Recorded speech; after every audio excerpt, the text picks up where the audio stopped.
All right, everyone, welcome. This week we're going to be going over some really cool magic. We're going to be going over a tool that you can find online. One of them is called Zapier, to be able to connect all kinds of apps together, all kinds of softwares together, to be able to do all kinds of really cool things. Right now we're going to be working with Zapier specifically, but there are other competitors out there, and they all offer free memberships, free accounts up to a certain threshold. So today what we're going to be doing is we're going to be saying whenever something happens, whenever a certain condition is met in GS Pro for a new lead, we're going to push that information into Zapier, and then Zapier is going to push it into a Google Sheet in this case to populate a new spreadsheet row with the information on that contact. So today what we're going to be doing is we're going to be starting with some of these fake leads, and you can see that this one in particular doesn't have the lead tag. So what we're going to be acting on in this case is a trigger, which we would find right over here. We already created it, called send lead to spreadsheet. We want to act in this case off of the condition of a contact ad being added, in this case lead. And then we're going to execute a webhook. And that webhook, this URL, we're going to get from Zapier. Okay? So in Zapier, this is the basic user interface to create what they call a zap.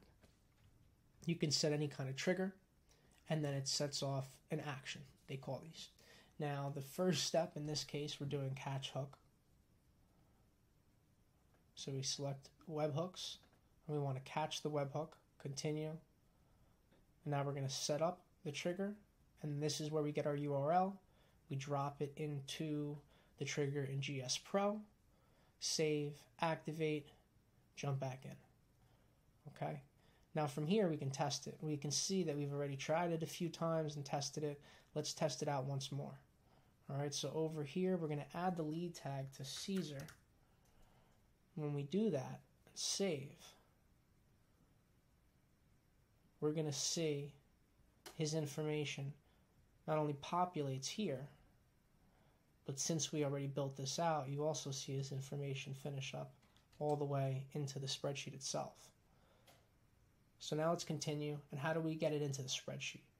We create the action, choose the app, connect the account, and now we connect the specific drive, spreadsheet, and worksheet. From here, we want to fill values that match this header row.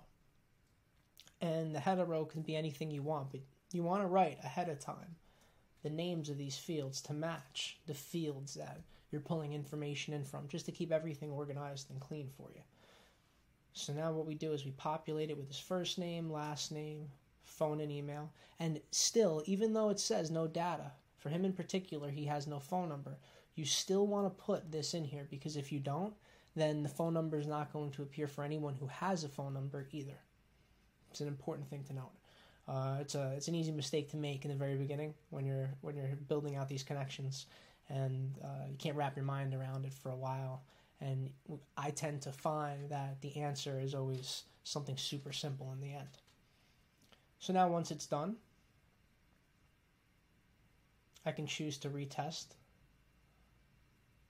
And boom, it works. So anytime I have a contact in here and I add the lead tag to that contact, this one actually has the lead tag, but let's remove it, let's say.